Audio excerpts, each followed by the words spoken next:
In the series of doing painting a barn that's near the North Brookfield Orchards, I'm going to wash in the ground. We just washed in the sky, didn't come out too bad. I probably should cover that area over so I don't drip when I'm washing in the ground area.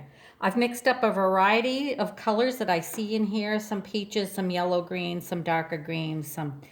I'm going to go right over my tree because it will be darker and it doesn't matter, and all the masked things should resist.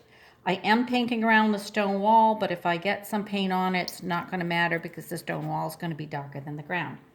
So I'm going to start with my lightest colors first in the ground and place those in. Kind of a beigey peachy color. I think I need a little more pigment than I've got down, so I'm mixing it up again.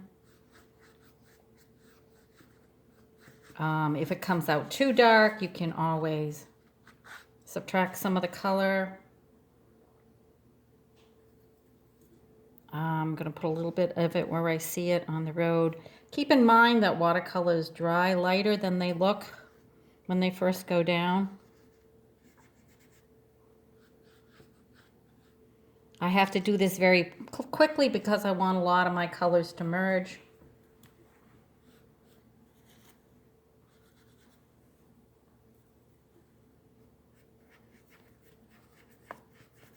And even though I'm painting over the bushes, they will be darker, so it'll work out okay.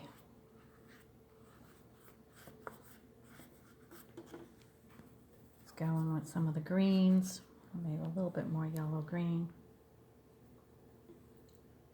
On the top up here, I have to be careful not to paint on my house because I did not mask the bottom of the house, but I could have.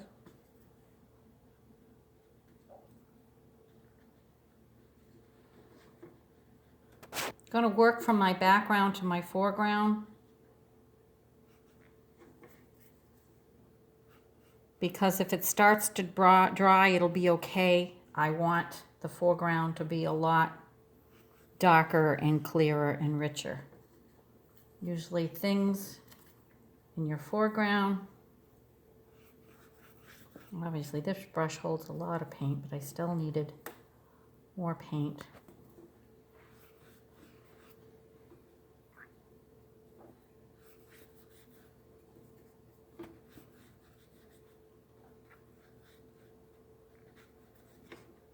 Some yellow in there to lighten that up. I will put in other greens on top later.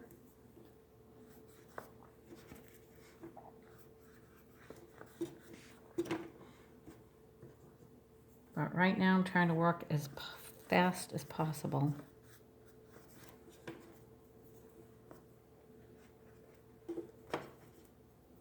More pigment, more pigment.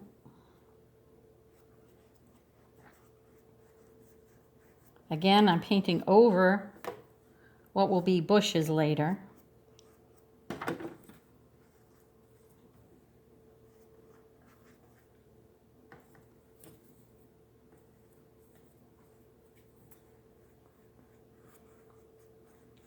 Those nice rich spring greens.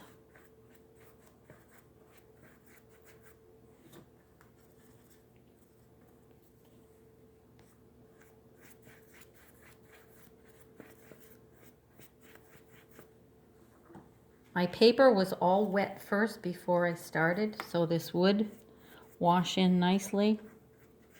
I don't have to worry about too much there because I will be going back in this area with bush colors and some other techniques. While this is wet though, I'd like to get some shadows. Now that I get a lot of the greens down. So I'm going to take a little bit darker blues or greens or even browns and try to work them in. It's starting to dry, so the colors are holding their spot a little bit better. Not merging quite as much.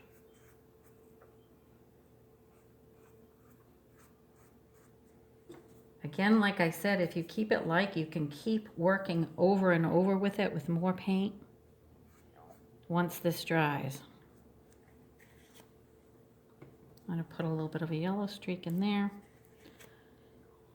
And one other technique that works very well while it's wet is called a denting technique, or disturbing the surface of your paper, which I take a small brush while it's wet and I can scratch in some texture, especially the grasses that would be close up. There are other techniques I'm going to show you later on to make some of the grass blades, but this is really a technique I use a lot. I'm doing a